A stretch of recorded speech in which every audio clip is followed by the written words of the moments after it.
Latest எபிசோடுகளை விளம்பரங்களே இல்லாமல் காணுங்கள். ஜீவா குளிக்க போயிருக்கான் போல. உட்காரு.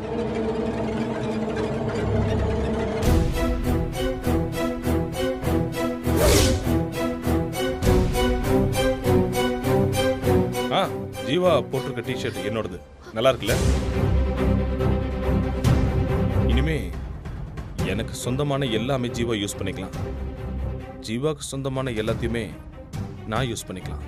ஒரே மீட்டிங்ல நாங்க 2 பேரும் அவ்வளவு க்ளோஸ் ஆயிட்டோம். ஜீவா, நீங்க எப்படி ஜீவா இங்க? என்ன இதெல்லாம்? வாங்க முதல்ல வீட்டுக்கு போலாம். சார், இவ எதுக்கு சார் இங்க வந்தா? நான் இங்க தங்கறது இவளுக்கு எப்படி தெரியும்? நான் தான் ஃபோன் பண்ணி சொன்னேன் ஜீவா. ஏன் சார், நான் இங்க தங்கறது பிடிக்கலன்னா என்கிட்ட சொல்ல வேண்டியது, நான் வேற எங்க போய் தங்கிருப்பேன்ல. அதை விட்டுட்டு இவள ஏன் சார் வர சொன்னீங்க? இது என்ன கேள்வி ஜீவா? புருஷன் எங்க இருக்காருங்கிறத பொண்டாட்டிக்கு சொல்றது தானே நியாயம். சார், இவ எல்லா விஷயத்தையும் என்கிட்ட இருந்து மறைச்சு என்ன பைத்தியக்காரனாக்குவா. நான் மட்டும் இவளுக்கு உண்மையா இருக்கணுமா? சார், இவளை பார்த்தாலே எனக்கு பத்திக்கிட்டு வருது. இவன் முகத்துல முழிக்கவே எனக்கு பிடிக்கல. தயவு செஞ்சு இவளை வெளியே போக சொல்றீங்களா? Cool cool. சாரி மயில, நேத்து தான் கோவமா இருந்தான். இன்னும் கொஞ்சம் சமாதானமா இருப்பான்னு நினைச்சேன். இப்பவும் ஹாட்டா இருப்பான்னு நினைச்சு கூட பார்க்கல. ஆமா, அது சரி. 2 நாளா கோவம் கண்டினியூ ஆகிற அளவுக்கு அப்படி என்ன உங்க 2 பேருக்குள்ள பிரச்சனை? எந்த பிரச்சனையும் இல்ல சார். அப்படியே இருந்தாலும் நாங்க சரி பண்ணிக்கிறோம். ஓகே ஓகே, இதில் நீ தலையிடாதான்னு டீசெண்டா சொல்ற. ஃபைன். நீங்க 2 பேரும் பேசி காம்ப்ரமைஸ் ஆனா சரி. நான் வெளியே வெயிட் பண்றேன்.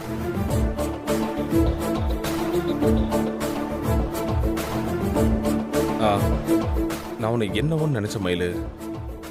ஒரு முக்கியமான விஷயத்தை யாருக்கும் தெரியாம மறைச்சிருக்கன்னா பெரிய ஆள் தான்.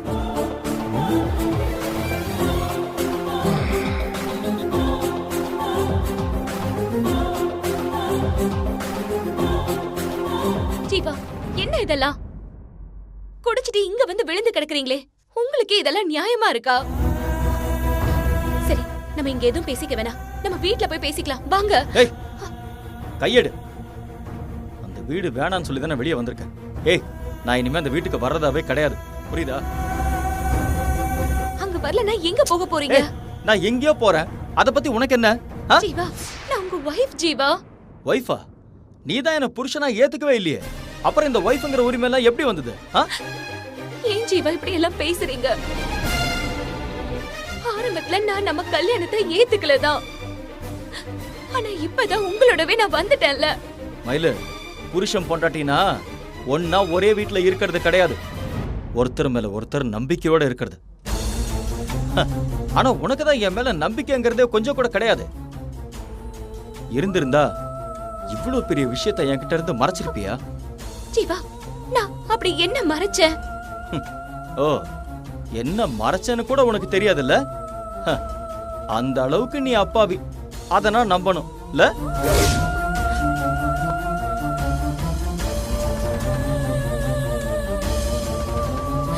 ஜீவா, ப்ளீஸ், நீங்க எதை பத்தி பேசுறீங்கன்னு எனக்கு சுத்தமா புரியல. ஏய், உன் மனசாட்சியை தொட்டு சொல்லு. நீ என்கிட்ட எதுவுமே மறைச்சதே கிடையாதா? இல்ல ஜீவா, நான் எதையுமே மறைக்கல. போதும். நான் திரும்ப திரும்ப கேட்டோம், இன்னுமும் என்கிட்ட மறைச்சுக்கிட்டே இருக்க. உனக்கு கொஞ்சம் கூட உறுத்தவே இல்லைல்ல? நீ இவ்வளவு பெரிய வேஷக்காரியா இருப்பேன்னு சொல்லி நான் நினைச்சு கூட பார்க்கல. ஏய், இது பாரு, நீயா உண்மையை ஒத்துப்பேன்னு நான் எதிர்பார்த்தேன். பாத்தியா, என் புத்தியை எதால அடிச்சுக்கிறதுன்னு கூட எனக்கு தெரியல. சரி, நான் உன்னை நேரடியாவே கேட்கிறேன். உனக்கும் குருமூர்த்திக்கும் என்ன உறவு?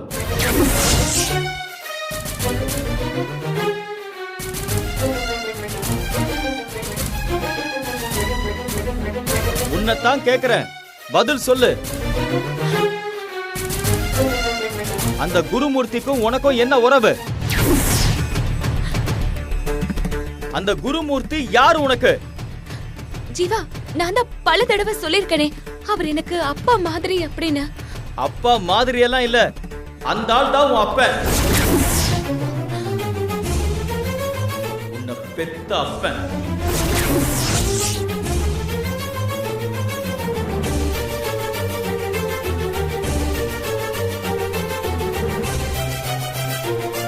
ஏய், என்ன முழிக்கிற? உன் ரகசியம் எல்லாம் உடைஞ்சிருச்சேன்னு ஷாக்கிங்கா இருக்கா? இல்ல என்ன போய் சொல்லி சமாளிக்கலாம்னு யோசிக்கிறியா? பார், இனிமே அந்த வேலை எல்லாம் இங்க நடக்காது, புரியுதா? இப்போது உண்மையை ஒத்துக்கோ. அந்த ஆள் குருமூர்த்தி தானே உன்னோட அப்ப? ஆமா ஆமா ஜீவா.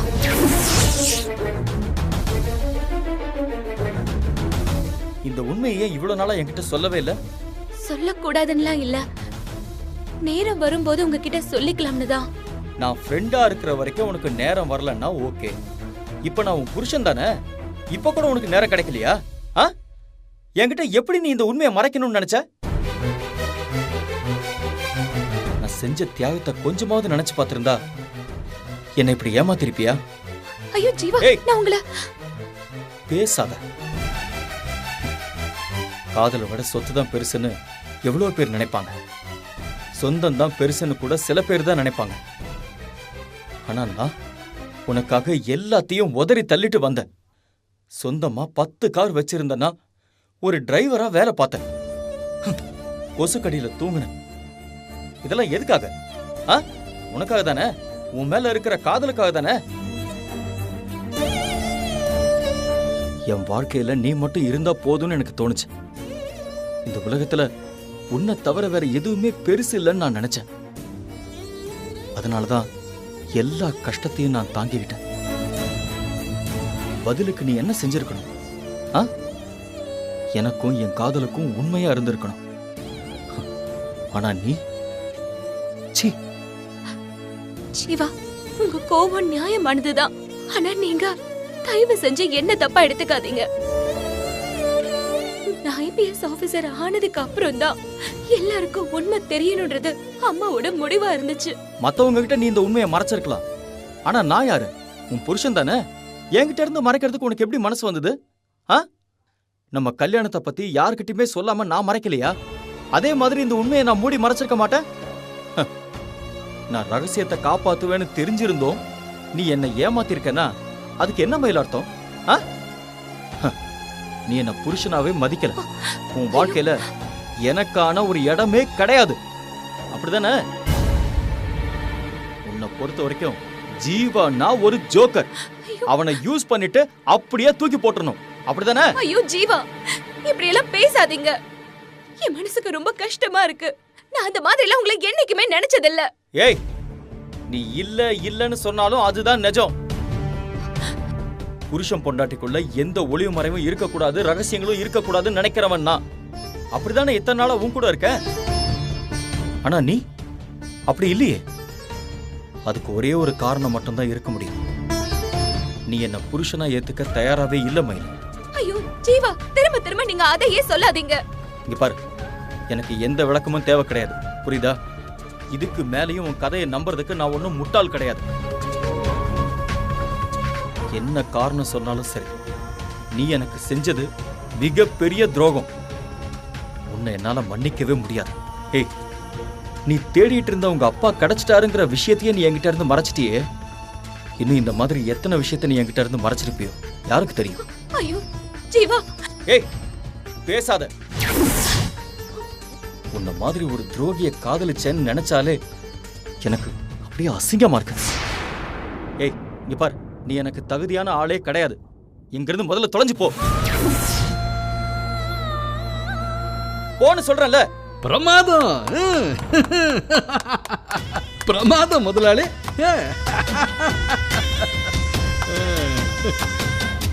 என்னைக்காவது ஒரு நாள் இந்த நிலைமை வருங்கிறது எனக்கு தெரியும். ஆனா இவ்வளவு சீக்கிரம் வரும்னு நானே எதிர்பார்க்கல. இருந்தாலும் இது எனக்கு சந்தோஷம்தான். மாமா, நீங்க எப்படி இங்க வந்தீங்க? என்ன முதலாளி இப்படி கேட்டீங்க? நேத்து ராத்திரி நீங்க அப்பாவுக்கு போன் பண்ணி பேசுனீங்களே பெரிய முதலாளிக்கு. போதையில உங்களுக்கு மறந்து போயிருக்குமாக்கு. அதை விடுங்க. நீங்க பேசினதுல இருந்து பெரிய முதலாளிக்கு மனசே சரியில்லாம போயிருச்சுங்க. பாவம், அப்படியே வேதனையில கடந்து துடிக்கிறாருங்க. என் மகன் குடிக்கவே மாட்டானே, அவன் இந்த அளவுக்கு குடிச்சிட்டு கண்ணு மண்ணு தெரியாம போதையில எனக்கே போன் பண்ணி பேசுறான்னா அவன் மனசு எவ்வளவு நொந்து போயிருக்குன்னு நினைச்சு அவரும் வருத்தப்படுறாருங்க. தூக்கமே போச்சுதுங்க. உடனே என்ன கூப்பிட்டு, டேய் நாட்ராயா, நீ என்ன செய்வியோ ஏது செய்வியோ எனக்கு தெரியாதுடா, முத காரியமா நீ கிளம்பி போய் அவனை கூப்பிட்டு வந்து என் முன்னாடி நிறுத்துறா அப்படின்னு ஒரு வார்த்தை சொல்லிட்டாருங்க. பெரிய முதலாளி வார்த்தை எனக்கு பெருமாள் வார்த்தை மாதிரி இல்லைங்களா? அதான் வண்டி எடுத்துக்கிட்டு நான் கிளம்பி வந்துட்டேன். கிளம்பலாங்களா?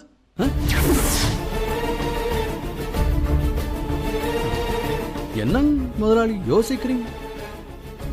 இப்போ உங்க தகுதியை விட்டு கீழே இறங்கி வந்து எவ்வளவு நானும் இருந்தது எவ்வளவு தப்புன்னு இப்ப நல்லா புரிஞ்சிருக்குங்க. ஆனாலும் நடந்ததில் ஒரு கெட்ட கனவை நினைச்சு மறந்துருங்கன்ற.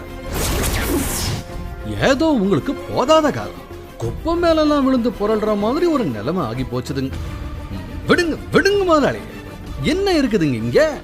ஆனா அரண்மனை மாதிரி வீடு, கோடிக்கணக்கில் சொத்து, ராஜபோக வாழ்க்கை அத்தனை காத்துக்கிட்டு இருக்குதே உங்களுக்காக அங்க. அதான் சொல்றேன், வாங்க முதலாளி, போ வாங்க, யோசிக்காதீங்க வாங்க. மாமா, நிஜமாவே அப்பா சொல்லிதான் நீங்க இங்க வந்தீங்க? சத்தியமா, கொப்பரான சத்தியமா. இன்னுமா சந்தேகப்படுறீங்க? உண்மையை சொல்லவா? நீங்க எப்ப போன் பண்ணி பேசுனீங்களோ அப்பவே அப்பாவுக்கு உங்க மேல இருந்த கோபம் எல்லாம் அப்படியே பஞ்சாட்டமா பறந்து போயிருச்சுங்க.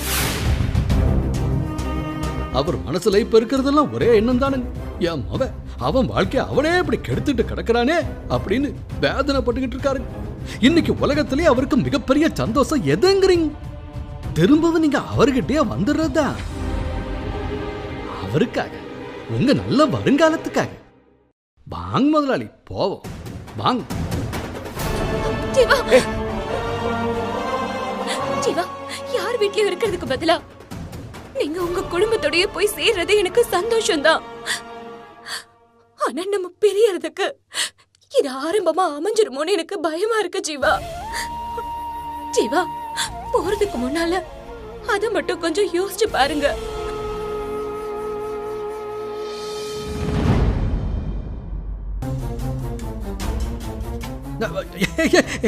இப்போல என்ன நீ கிறுக்குத்தனமா பேசிட்டு கிடக்க?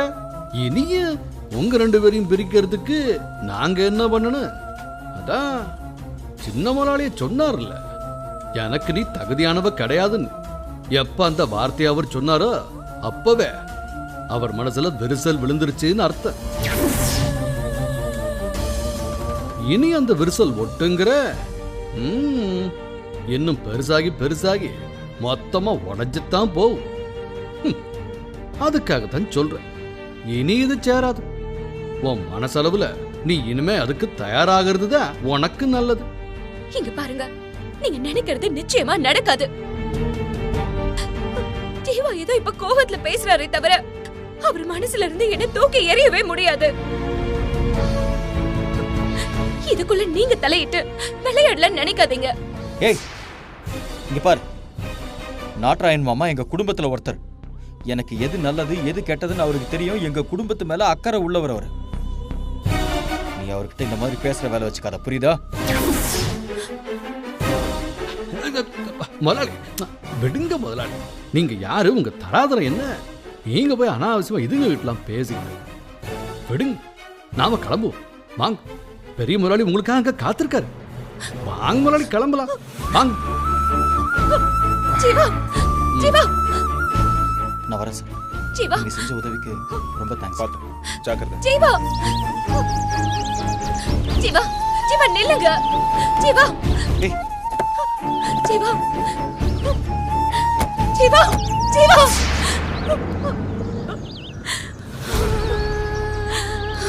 மயிலு, யார் அவரு? ஜீவா அப்பாவோட மேனேஜர். ஓ, அப்படின்னா மதுவோட அப்பாவா? அப்ப ஜீவா சரியான இடத்துக்கு தான் போயிட்டு இருக்கான். ஜீவாவோட கோவத்தை வச்சு பார்த்தா திரும்ப வருவாங்கிற நம்பிக்கையே எனக்கு இல்லை. Once for all it's closed. இல்ல சார், என் ஜீவாவை எப்படி திரும்ப என்கிட்ட கொண்டு வருதுன்னு எனக்கு தெரியும். I like your confidence. All the best Mayilu. Thanks sir, நான் வரேன். மயிலு, ஒரு நிமிஷம். குருமூர்த்தி உன் அப்பாங்கிறது எனக்கு நல்லாவே தெரியும். அதுவும் பர்சனல் மேட்டர். டோன்ட் வரி, அதை பற்றி நான் யார்கிட்டையும் சொல்ல மாட்டேன். ஏன்னா நான் பேசிக்காவே ஒரு ஜென்டில்மேன். இங்கே பாரு, உனக்கு ஏதாவது ஹெல்ப் வேணும்னா கேளு, நான் தாராளமாக பண்ணுறேன். உனக்கு நான் இருக்கேன்.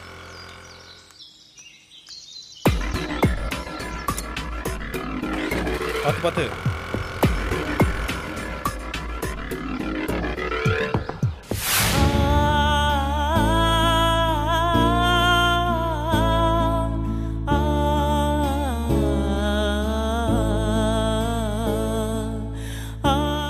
என்ன மயில் இப்படி பண்ணிட்ட?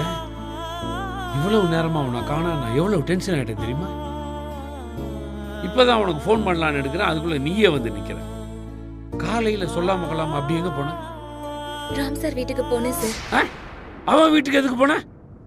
ஜீவா சாரை கூட்டிட்டு வரதுக்காக போனேன் சார்.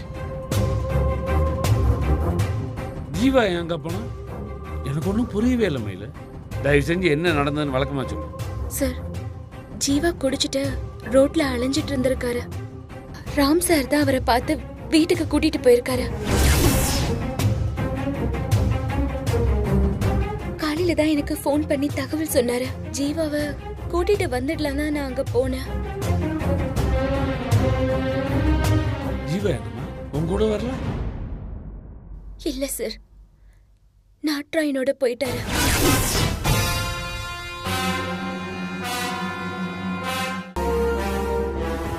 நாட்ராயன்? அந்த ஆளுக்கு ராம எப்படி தெரியும்? அவன் எப்படி அங்க வந்தான்?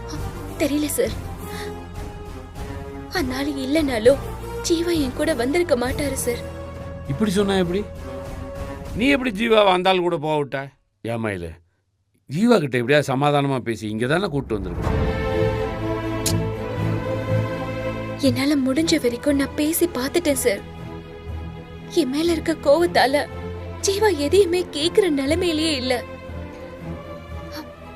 நாட்ராயன் வேற பக்கத்திலேயே இருந்துகிட்டு ஏத்தி விட்டுக்கிட்டே இருந்தாரு. என்னால ஒண்ணுமே பண்ண முடியல சார். மயில, இது எல்லாத்துக்கும் மூல காரணம் நான் தான். ஜீவா கரெக்டாக தான் சொன்னான்.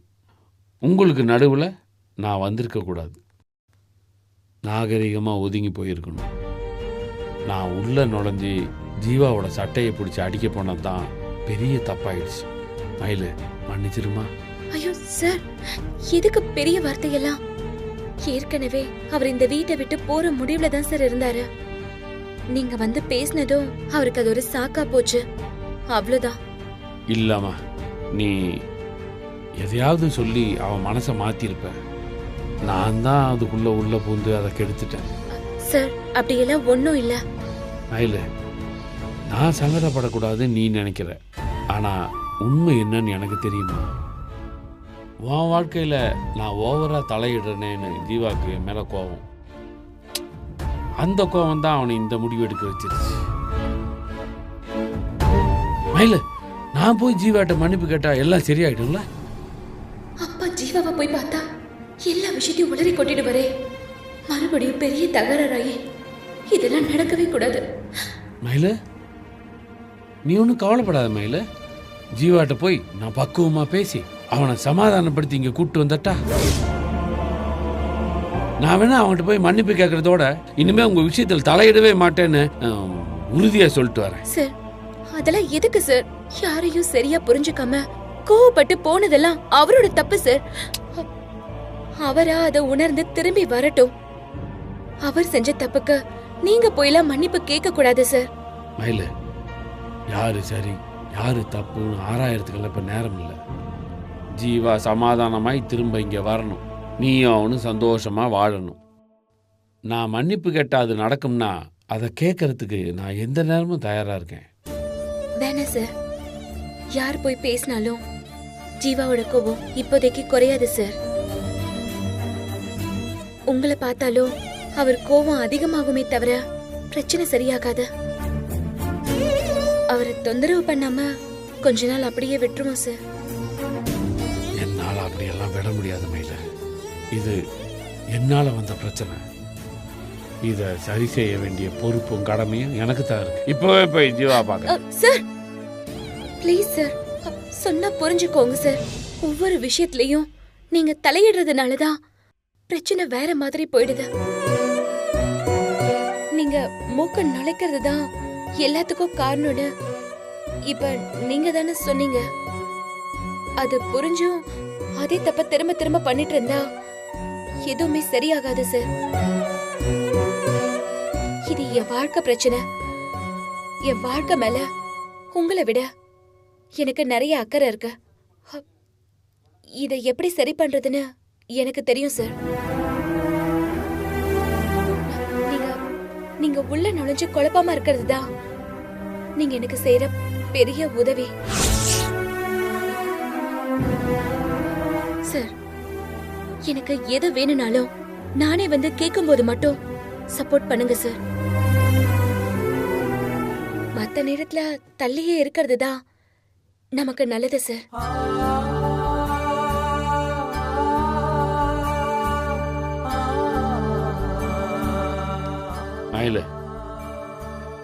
என்னை மீறி நான் உள்ள வந்தாலும் இதே மாதிரி நீ எனக்கு வார்னிங் கொடுத்துருமா.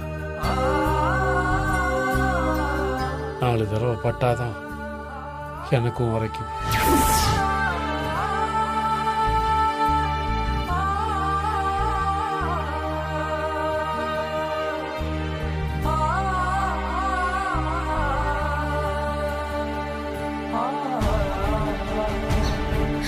உங்க மனசை காயப்படுத்தணும்னு நான் அப்படி பேசலப்பா. நீங்க ஜீவா கிட்ட போய் அவமானப்பட்டுற கூடாது. என்ன பத்தின உண்மையும் உங்களுக்கு தெரிஞ்சிடக்கூடாது. அதனாலதான் உங்ககிட்ட கொஞ்சம் கடுமையா நடந்துகிட்டேன். என்ன மன்னிச்சிடுங்கப்பா.